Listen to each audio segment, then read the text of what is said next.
EV curse. Lexus, Porsche, and Mercedes all struggling to sell EVs. Electric vehicles, or EVs for short, are often touted as the future of the automotive industry, but reality paints a different picture. Luxury brands like Lexus, Porsche, and Mercedes are struggling to sell their EVs, facing plummeting sales, massive price cuts, and production scale backs. Despite the hype, the practical challenges and dwindling demand are revealing the harsh truth. The EV revolution isn't quite what it seems. Here is what the reality of EV sales looks like to these brands. Mercedes sales collapse. When we look at the supposed revolution in the automotive world, it's clear that the EV dream is starting to resemble more of a nightmare, especially for luxury brands like Mercedes. Let's talk about the jaw-dropping collapse in Mercedes EV sales, particularly with their hyped EQS model. Despite all the buzz and marketing, sales of the EQS have nosedived more than 50%. You heard me right. Over half of what they sold before has vanished into thin air.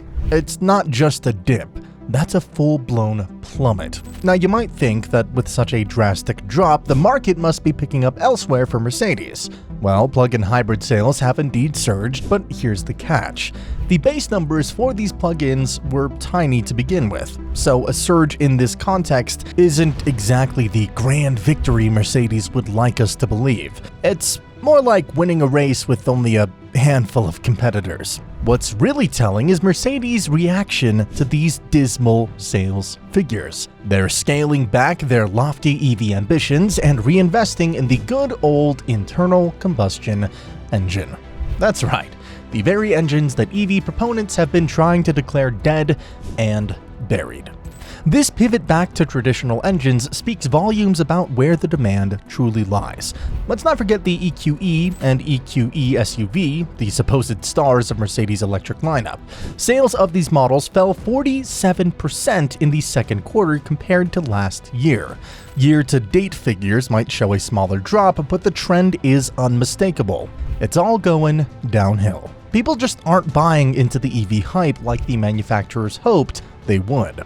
The numbers don't lie. Mercedes, with all of its prestige and resources, is struggling to sell its EVs. The reality is setting in that electric vehicles aren't the silver bullet they were touted to be.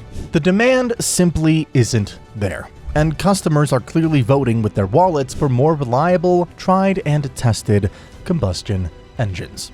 So next time someone tries to tell you that EVs are the future, just remember the case of Mercedes and its floundering electric dreams. Lexus slashing prices. Next up is Lexus, the company that has been slashing prices on their EVs in a desperate attempt to boost sales. We're not talking minor discounts here. Some models have seen price cuts of up to £7,000. That's a pretty steep drop for a segment that's supposedly the future of automotive innovation.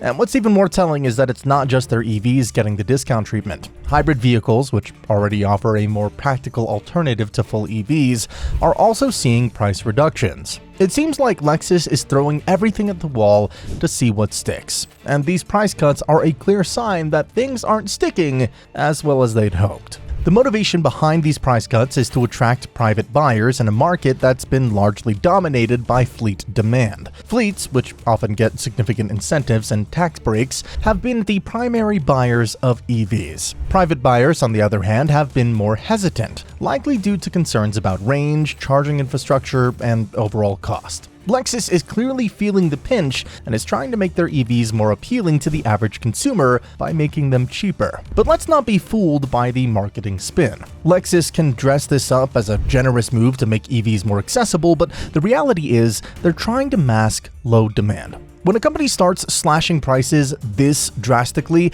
it's a big red flag that the product isn't selling as expected. The rosy picture painted by EV advocates is starkly contrasted by the cold, hard reality of a market that isn't ready to embrace electric vehicles as we're led to believe. So while the headlines might boast about Lexus making EVs more affordable, the underlying story is one of a struggle to move its units in a market that's skeptical about going all in on electric. It's another chapter in the unfolding tale of the EV curse, where the hype and reality are miles apart. Porsche cutting production.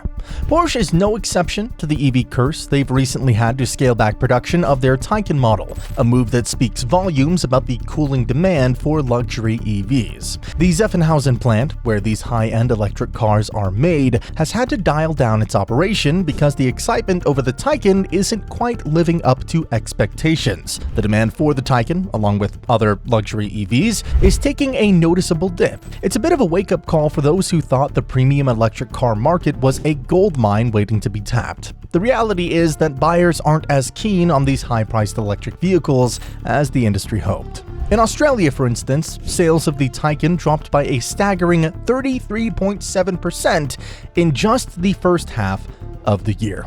That is a massive drop for a model that was supposed to be one of Porsche's crown jewels in the EV space. This production cut isn't just a blip. It's a clear indication that luxury EVs are struggling to find their footing. The allure of owning a cutting-edge electric Porsche isn't enough to overcome the practical and economic concerns that many potential buyers have. High costs, concerns about range and charging infrastructure, and the overall readiness of the market are all factors contributing to this downturn. Porsche's decision to reduce production at such a significant plant shows the broader challenges facing the EV market, especially at the luxury end. It's becoming increasingly clear that the electric vehicle revolution isn't progressing as smoothly as many anticipated. Buyers are hesitant, and the supposed boom in EV sales is showing serious signs of faltering, even among top-tier brands like Porsche. So while the idea of sleek, high-performance electric Porsches might sound appealing, the numbers tell a different story. The hype is wearing thin, and the harsh realities of market demand are setting in. This is just another chapter in the unfolding saga of the EV curse, where even the most prestigious brands are struggling to make their mark. Issues with these EVs. Electric vehicles are often hailed as the future of transportation, but when we take a closer look, it becomes clear that they have several significant drawbacks that make them impractical and inconvenient compared to traditional cars. One of the biggest issues is range anxiety. Unlike gasoline cars that can travel hundreds of miles on a full tank and refuel in minutes, EVs are limited by their battery capacity. Even the best models require frequent recharging, which can be a hassle, especially on long trips. Then there's the problem of charging infrastructure, and while charging stations are becoming more common, they're still nowhere near as widespread or convenient as gas stations. This means that finding a place to charge can be a major headache, particularly if you're in a hurry or traveling in a less populated area. And let's not forget the time it takes to charge. Even the fastest chargers can take up to an hour to give you a full charge, which is a lot longer than the few minutes it takes to fill up a gas tank. Beyond these practical concerns, there's the overall hassle of owning an EV. From finding a reliable charging station to dealing with the complexities of battery maintenance, it's clear that EVs require a lot more effort and planning than traditional cars. Governments worldwide are pushing for EV adoption through subsidies and incentives, trying to make up for these shortcomings. And while that might help boost sales in the short term, it doesn't address the fundamental issues that make EVs less appealing to many drivers. Without these financial incentives, it's doubtful that EVs would see the same level of interest. Luxury EVs like the Mercedes EQS and Porsche Taycan face even more criticism. These high-end models come with a hefty price tag but offer little practical benefit over their gasoline counterparts. The EQS, despite all of its luxury features, is plagued by the same range and charging issues as any other EV.